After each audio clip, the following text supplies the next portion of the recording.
to Raising Happy and Thriving Gifted Kids, a daily podcast where you get relatable stories, interesting lessons, and practical tips to help your kids thrive and be happy while enjoying your own life even more. Today I want to talk to you about one of the biggest myths in guiding gifted and talented children. And that myth is that the answer is always challenging them. The answer is always finding challenging and engaging materials, because if you do that perfectly, your kid will be happy and thriving and everything will be wonderful and there will be rainbows and unicorns and everything. And what I have found in practice is that yes, for some kids that will make a difference, but for a lot of them it will not. In one of the earlier podcasts, we talked about the metaphor of a cheetah that has not been challenged for a long time. If you provide them with challenging materials, they're not automatically able to deal with them. And why is that? Because they lack the underlying qualities you need to deal with those challenges. You need, perseverance, you need learning strategies, you need the ability to focus or collaborate or deal with frustration or all these different things. And this is one of the reasons that I wrote a book, The 7 Challenges of Gifted Kids, where we look at all the different underlying reasons that kids have a hard time dealing with challenge. Because yes, the end result is that being challenged makes you happy. It was one of the things in the PERMA model. If you listen to the previous episodes, we talked about engagement, finding the right challenge level.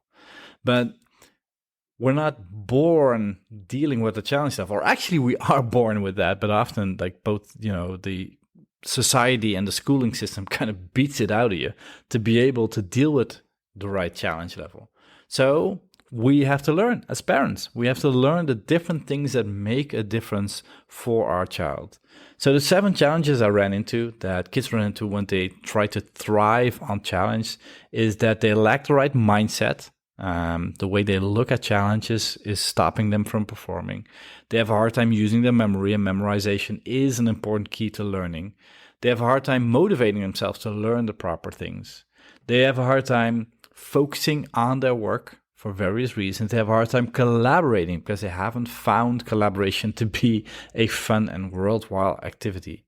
They have a hard time dealing with frustration tolerance and dealing with the fact that, sometimes materials aren't perfect for you, and they're dealing with knowledge gaps because they have an abnormal way of learning, an abnormal approach to learning. They often skip steps, and while in the short time that might not be a problem, in the long term it can really hinder them.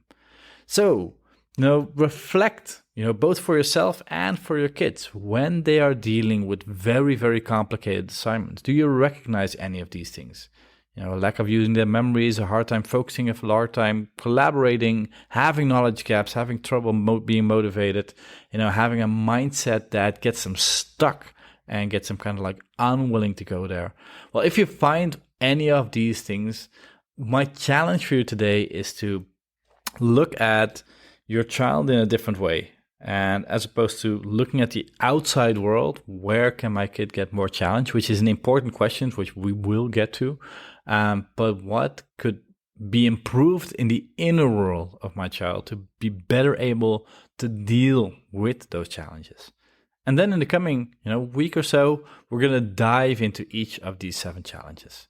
Cool. I'm really looking forward to it. If you liked this episode of Raising Happy and Thriving Kids, don't forget to subscribe to the podcast in your favorite podcast software. And if you want to dive deeply into all the things you can do to help your kids thrive, be happier while making your own life more enjoyable, go to smartparentingsecrets.com, where you can get free additional training. Hope you enjoyed this episode, and as always, bring out the best in yourself and each other.